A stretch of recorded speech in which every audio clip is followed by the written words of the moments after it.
So, I've decided to read to you from Conversations with God. Perhaps you've already read these books and you just like a refresher. And perhaps this time you'd like to listen to it in the background whilst you're doing other things. You might be like me. I love to listen to this kind of content when I'm in bed, ready to doze off into sleep. For some of you, you have not yet come across Conversations with God, and this is an introduction.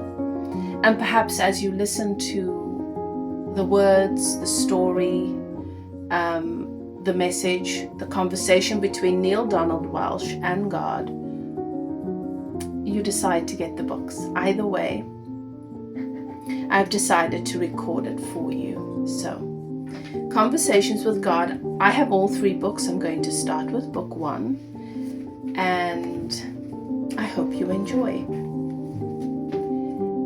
In the spring of 1992, it was around Easter as I recall, an extraordinary phenomenon occurred in my life. God began to talk to you through me. Let me explain. I was very unhappy during that period, personally, professionally, and emotionally, and my life was feeling like a failure on all levels. As I'd been in the habit for years of writing my thoughts down in letters, which I usually never delivered, I picked up my yellow legal pad and began pouring out my feelings. This time, rather than another letter to another person I imagined to be victimizing me, I thought I'd go straight to the source, straight to the greatest victimizer of all. I decided to write a letter to God. It was a spiteful, passionate letter full of confusions, contortions, and condemnations, and a pile of angry questions. Why wasn't my life working? What would it take to get to work, for it to work? Why could I not find happiness in relationships? Was the experience of adequate money going to elude me forever? Finally, and more emphatically, what had I done to deserve a life of such continuing struggle? To my surprise, as I scribbled out the last of my bitter, unanswerable questions and prepared to toss the pen aside, my hand remained poised over the paper, as if held there by some invisible force. Abruptly, the pen began moving on its own. I had no idea what I was about to write, but an idea seemed to be coming, so I decided to flow with it. Out came. Do you really want an answer to all these questions, or are you just venting? I blinked, and then my mind came up with a reply. I wrote that down too. Both. I'm venting, sure. But if these questions have answers, I'd sure as hell like to hear them. And God said, you are, sure as hell, about a lot of things, but wouldn't it be nice to be sure as heaven? And I wrote, what is that supposed to mean? Before I knew it, I had begun a conversation, and I was not writing so much as taking dictation. That dictation went on for 3 years, and at the time, I had no idea where it was going. The answers to the questions I was putting on paper never came to me until the question was completely written, and I'd put my own thoughts away. Often the answers came faster than I could write, and I found myself scribbling to keep up. When I became confused or lost the feeling that the words were coming from somewhere else, I put the pen down and walked away from the dialogue until I again felt inspired. Sorry. That's the only word which truly fits. To return to the yellow legal pad and start transcribing again. These conversations are still going on as I write this, and much of it is found on the pages which follow. Pages which contain an astounding dialogue, which at first is disbelieved, then assumed to be of personal value, but which I now understand was meant for more than just me. It was meant for you and everyone else who has come to this material. For my questions are your questions. I want you to get into this dialogue as soon as you can, because what's really important here is not my story, but yours. It is your life story which brought you here. It is your personal experience to which this material has relevance. Otherwise, you would not be here with it right now. So let's enter the dialogue with a question I had been asking for a very long time. How does God talk, and to whom? When I asked this question, here's the answer I received. I talk to everyone all the time. The question is not to whom do I talk, but who listens. Intrigued, I asked God to expand on the subject. Here's what God said. First, let's exchange the word talk with the word communicate. It's a much better word, a much fuller, more accurate one. When we try to speak to each other, me and you to me, we are immediately constricted by the unbelievable limitation of words. For this reason, I do not communicate by words alone. In fact, rarely do I do so. My most common form of communication is through feeling. Feeling is the language of the soul. If you want to know what's true for you about something, look to how you're feeling about it.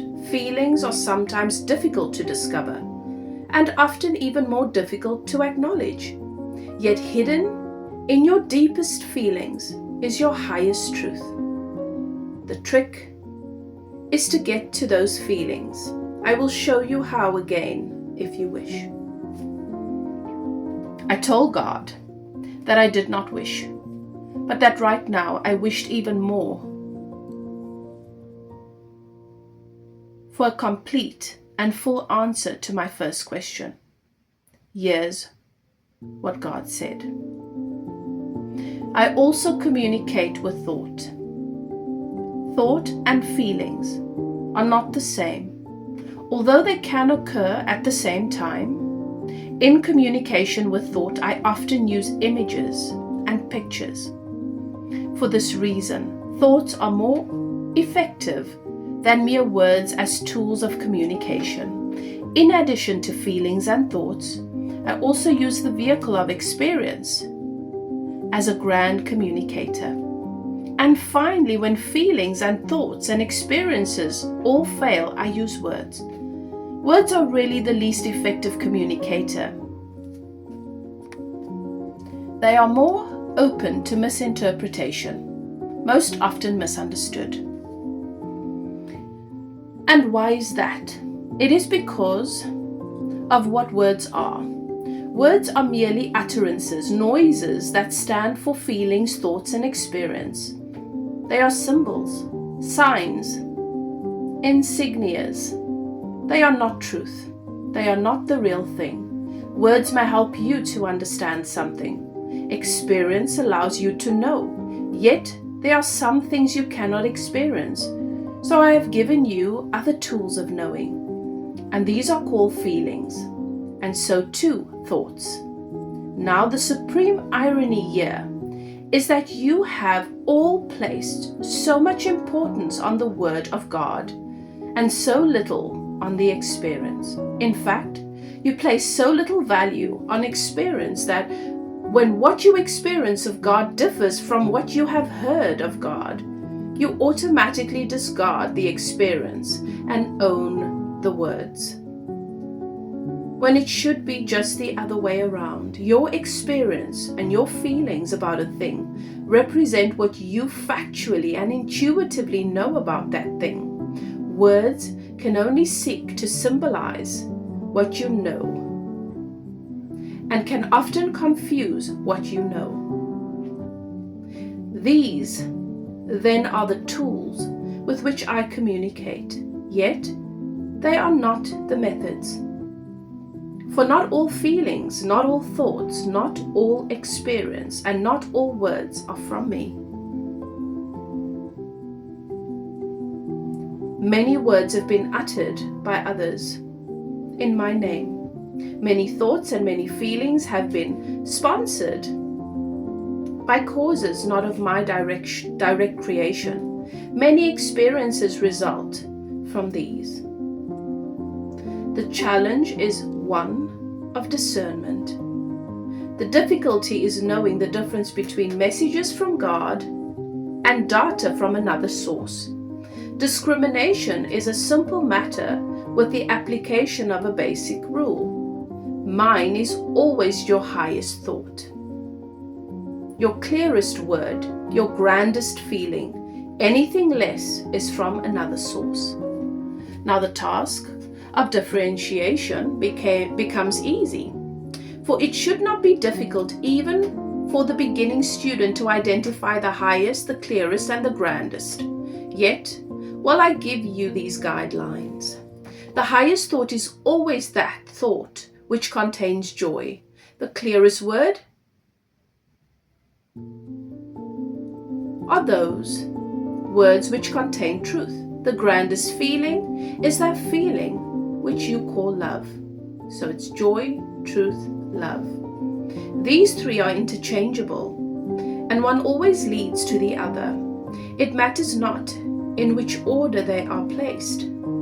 Having with these hidden guidelines determined which message are mine and which have come from another source, the only question remaining is whether my message will be heeded. Most of my messages are not. Some because they seem too good to be true. Others because they seem too difficult to follow. Many because they are simply misunderstood. Most because they are not received.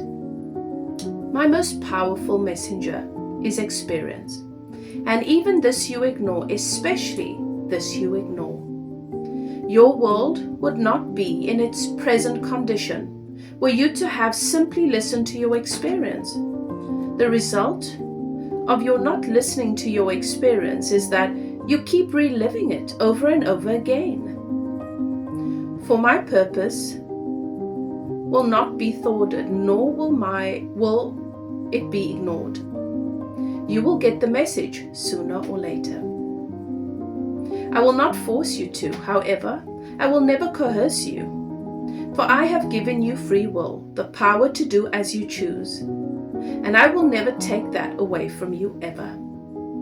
And so I will continue sending you the same messages over and over again throughout the millennia, and to whatever corner of the universe you occupy. Endlessly will I send you messages until you have received them and held them close, calling them your own. My messages will come in 100 forms, at 1,000 moments across 1,000,000 years. You cannot miss them if you truly listen. You cannot ignore them once truly heard. Thus will our communication begin in earnest. For in the past you have not talked to me, praying to me, interceding with me, beseeching me. Yet now can I talk back to you, even as I am doing here. And then Neil says, how can I know this communication is from God? How do I know this is not my own imagination? And God responds, what would be the difference?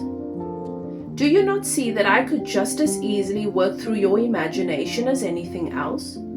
I will bring you the exact right thoughts, words, and feelings at any given moment, suited precisely to the purpose at hand, using one device or several. You will know these words are from me because you, of your own accord, have never spoken so clearly. Had you already spoken so clearly on these questions, you would not be asking them. And Neil responds, to whom does God communicate? Are there special people? Are there special times? And God says, all people are special, and all moments are golden. There is no person and there is no time, one more special than the other.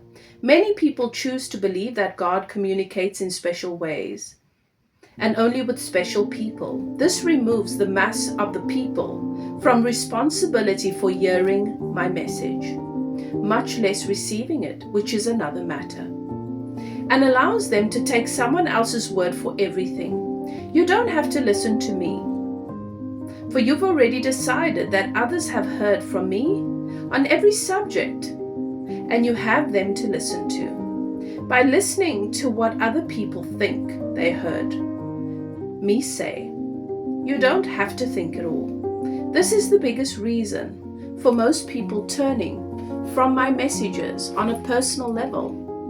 If you acknowledge that you are receiving my messages directly, then you are responsible for interpreting them. It is far safer and much easier to accept the interpretation of others, even others who have lived 2,000 years ago, than seeking to interpret my message you may very well be receiving in the moment now.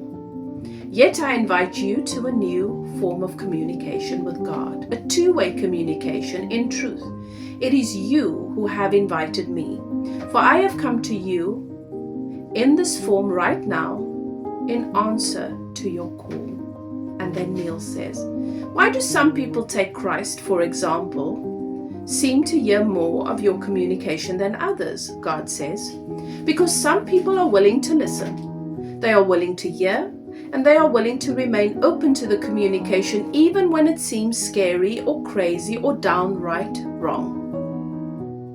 Neil says, we should listen to God even when what's being said seems wrong, ? Especially when it seems wrong. If you think you are right about everything, who needs to talk to God? Go ahead and act on all that you know.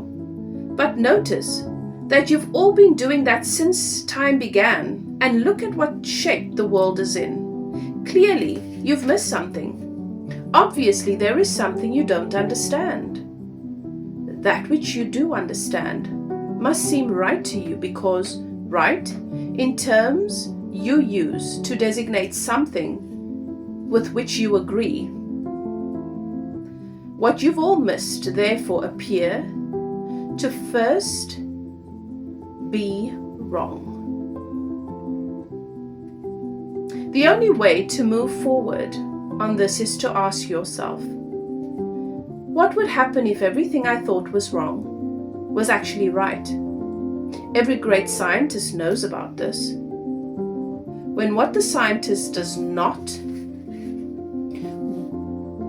working, a scientist sets aside all of the assumptions and starts over.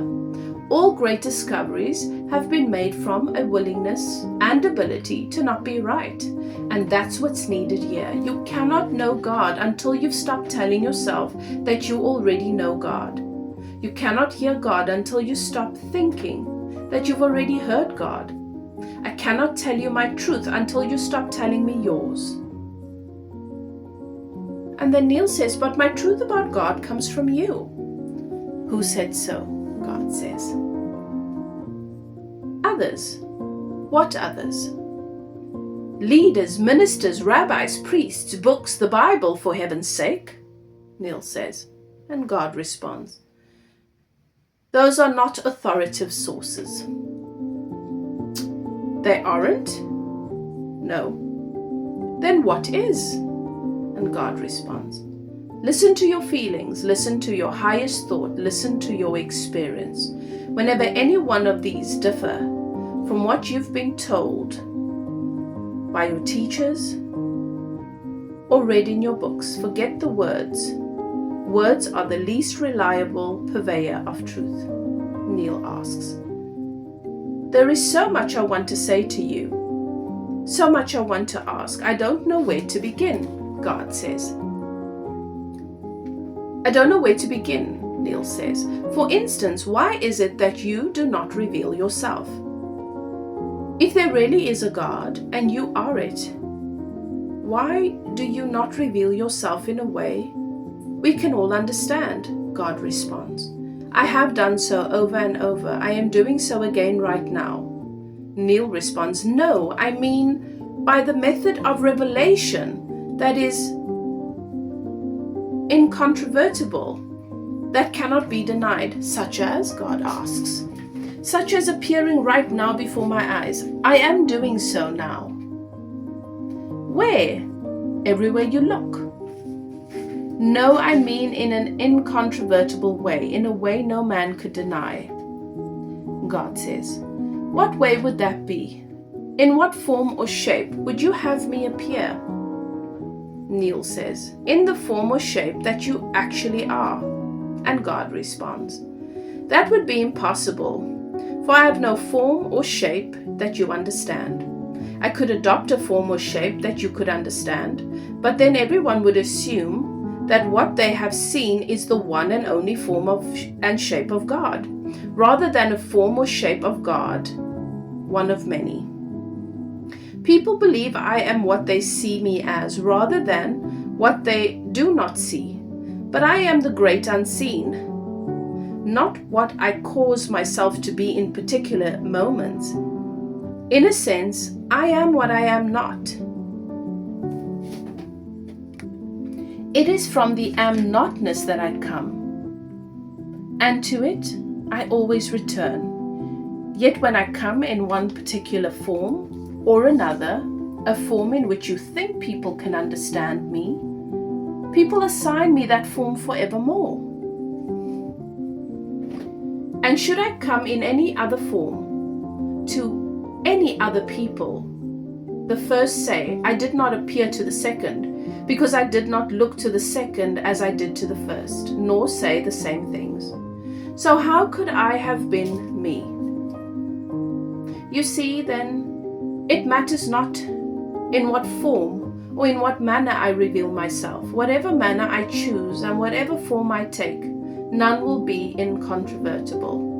Neil responds, but if you did something that would evidence the truth of who you are beyond doubt or question, God responds, there are still those who would say it is of the devil, or simply someone's imagination, or any cause other than me. If I revealed myself as God Almighty, King of heaven and earth, and moved mountains to prove it, there are those who would say it must have been Satan. And such is as it should be, for God does not reveal himself. God does not reveal God's self to God's self from or through outward observation, but through inward experience. And when inward experience has revealed God's self, outward observation is not necessary. And if outward observation is necessary, inward experience is not possible. If then revelation is requested, it cannot be had, for the act of asking is a statement that it is not there, that nothing of God is now being revealed. Such a statement produces the experience. For your thought about something is creative, and your word is productive, and your thought and your word together is magnificently effective in giving birth to your reality. Therefore, shall you experience the God is not now revealed. For God were, you would not be asking God to be. Does that mean I cannot ask for anything I want? Are you saying that prayer for something actually pushes it away from us? This is a question which has been asked through the ages and has been answered whenever it has been asked. Yet you have not heard the answer or will not believe it. The question is answered again in today's terms and today's language thusly. You will not have that for which you ask, nor can you have anything you want. This is because your very request is a statement of lack. And your saying you want a thing only works to produce that precise experience of wanting in your reality. The correct prayer is therefore never a prayer of supplication, but a prayer of gratitude.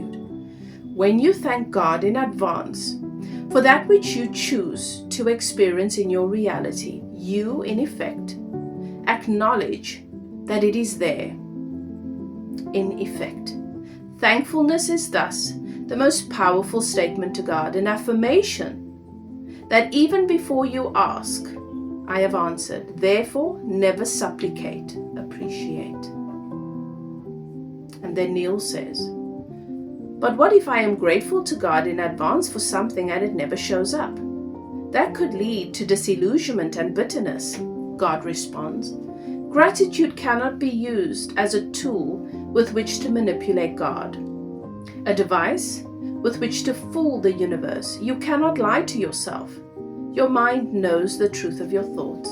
If you are saying thank you, God, for such and such, all the while being very clear that it isn't there in your present reality, you can't expect God to be less clear than you, and so produce it for you. God knows what you know, and what you know is what appears as your reality.